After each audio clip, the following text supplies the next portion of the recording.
Bonsoir et comme tous les soirs, nous revoilà pour les infos du soir sur SIC TV, votre télé de proximité. Assemblée générale de la section communale de l'Union nationale des consommateurs du Sénégal.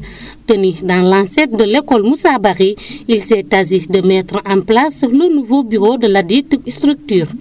À cette occasion, les consommateurs ont une fois de plus invité à l'homologation des prix pour définitivement régler la question de la consommation au Sénégal. L'AG d'aujourd'hui, c'est pour mettre à la mise en place d'un nouveau bureau que nous voulons mettre en place et rappeler les activités qu'on a dû amener, présentation des activités et présentation de l'UNCS.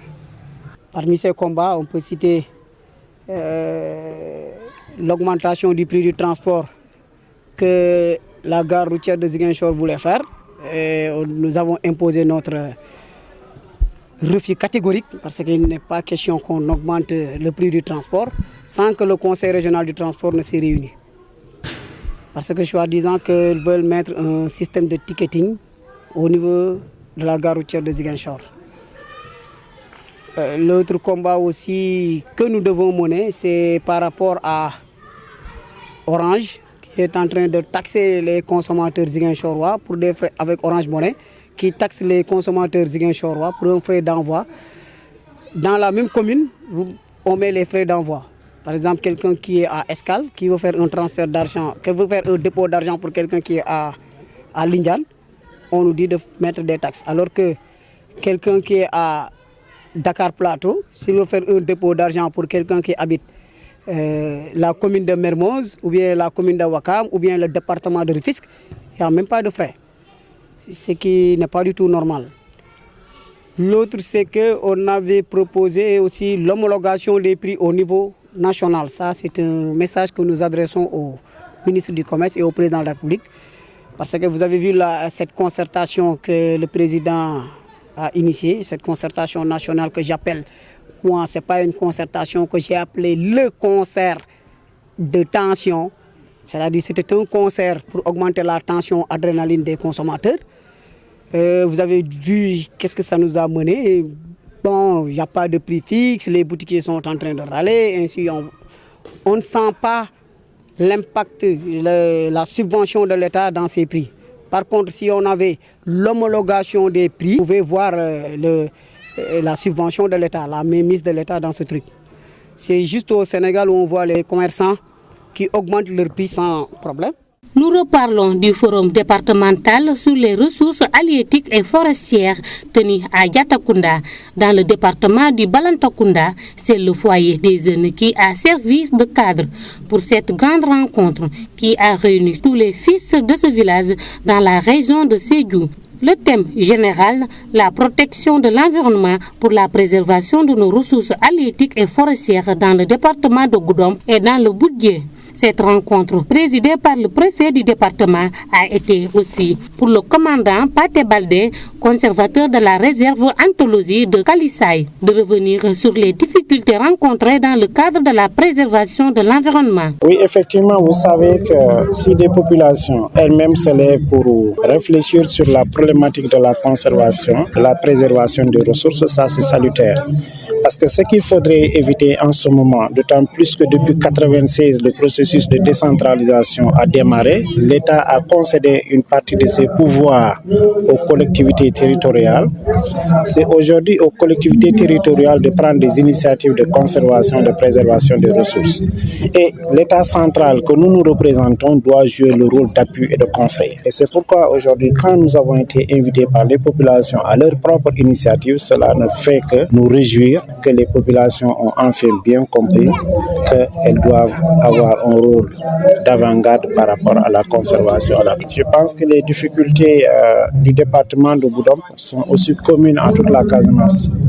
Nous avons des difficultés par rapport à la régénération des ressources forestières, des difficultés par rapport à la dynamique des ressources halieutiques, mais aussi des difficultés par rapport au maintien des ressources pédologiques, notamment le sol. Parce qu'il y a les feux de brousse qui passent chaque année, qui brûlent tout le paillage, tout le feuillage, et ça brûle aussi les micro-organismes qui sont chargés de la décomposition de la litière en humus. Donc la difficulté, elle est là, elle est de trois sortes. Une difficulté des ressources forestières, sur la dynamique des ressources forestières, une difficulté sur la dynamique des ressources halieutiques, mais aussi sur le maintien des ressources pédologiques. Nous allons faire des recommandations, des propositions qui vont être, je suis sûr, validées par le comité d'organisation et le comité pilotage du forum.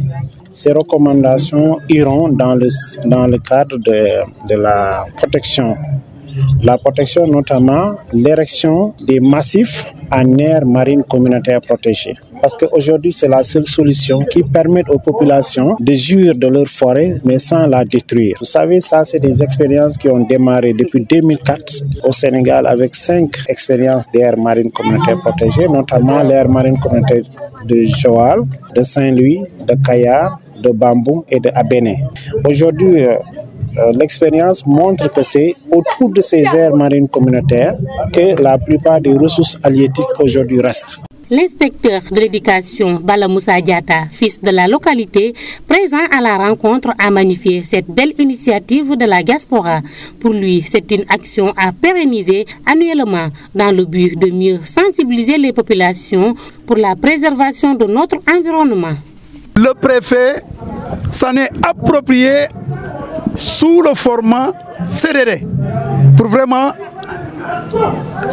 un large partage des contenus de ce forum. Il faut également, dans le cadre de l'accompagnement là, les uns c'est au plan matériel, d'autres au plan financier. Que les populations s'approprient la nécessité de défendre la forêt, la défendre aussi les eaux. Donc la deuxième thématique c'est cela, les ressources forestières, les dégâts, que devons-nous faire? La troisième thématique c'est les ressources halieutiques. Situation actuelle dans le département et que devons-nous faire? Et maintenant, à chaque fois qu'on pose cette question, que devons-nous faire? Le panéliste interroge les gens, en réalité, les participants. Ce sont les participants qui vont proposer des solutions. Et non l'inverse. Ce n'est pas du haut vers le bas, mais du bas vers le haut, en réalité, dans le cadre de la proposition des populations. Et il y aura maintenant un quatrième intervenant, parce que voilà une autre thématique transversale. Quand on parle de ressources halieutiques, la mangrove joue un rôle extrêmement important. C'est pourquoi le mot reboisement va sortir. C'est cela la thématique transversale. Le même mot reboisement reviendra aussi pour la reforestation. C'est pourquoi le quatrième intervenant vraiment va faire la synthèse des conséquences des deux thématiques qui précèdent. Les ressources halieutiques, les ressources, ainsi de suite. Mais il va faire. Qu'est-ce qu'il faut faire? C'est le reboisement avec la mangrove et également la journée nationale de l'arbre. Ce que l'État organise, les populations ne savent pas le sens. C'est aujourd'hui le lieu et le moment vraiment que les populations s'approprient le sens de ces actions ou de ces actes que pose l'État. Actualité judiciaire, un pas important a été franchi dans l'enquête sur la mort de Alexis Diatta, décédé à Bignona lors des manifestations organisées par Yewwi Askan Wi le 17 juin dernier à travers le Sénégal. Les Échos informent que les gendarmes qui en avaient la charge ont fini leur travail et déposé le rapport sur la table du procureur de Ziguinchor. Le journal indique que le chef du parquet, qui a ordonné l'ouverture d'une information judiciaire, a prononcé son réquisitoire introductif et désigné un juge d'instruction.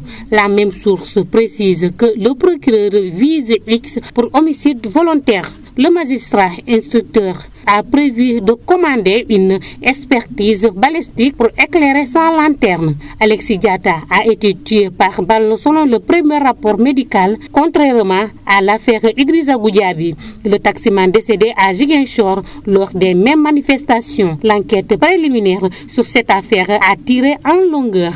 Sur l'international, en Côte d'Ivoire, le procès des accusés de l'attentat de Grand Bassam s'ouvre mercredi 30 novembre au tribunal criminel d'Abidjan. Les faits remontent au 13 mars 2016, lorsque 19 personnes et 3 militaires ont perdu la vie au cours d'une fusillade survenue dans cette station balnéaire située à une quarantaine de kilomètres à l'est de la capitale ivoirienne. À l'époque, cet attentat avait été revendiqué par les terroristes d'Al-Qaïda au Maghreb islamique. En France, un an après la mort de 27 migrants dans le naufrage de leur embarcation de fortune le 24 novembre 2021, rien n'a vraiment changé pour les candidats à l'exil. Ils sont toujours plus nombreux à tenter la traversée de la Manche à bord de canots pneumatiques de fortune en prenant tous les risques.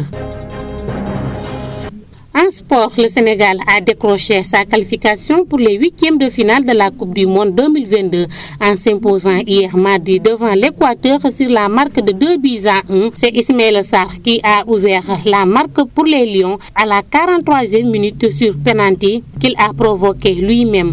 Les Lions seront rejoints au score à la 67e minute sur un but de Caicedo, mais Kalilou Koulibaly a redonné l'avantage aux siens à la 70e minute. Pour rappel, c'est la deuxième fois que le Sénégal accède au huitième de finale d'une Coupe du Monde après l'exploit de la génération 2002. Côté réaction, l'entraîneur de Santhiaba FC a estimé que les Lions doivent avoir un esprit de combativité pour le reste de la compétition. Oui, un match important parce que quand le Sénégal devait perdre ou faire un match nul, le Sénégal devait rentrer.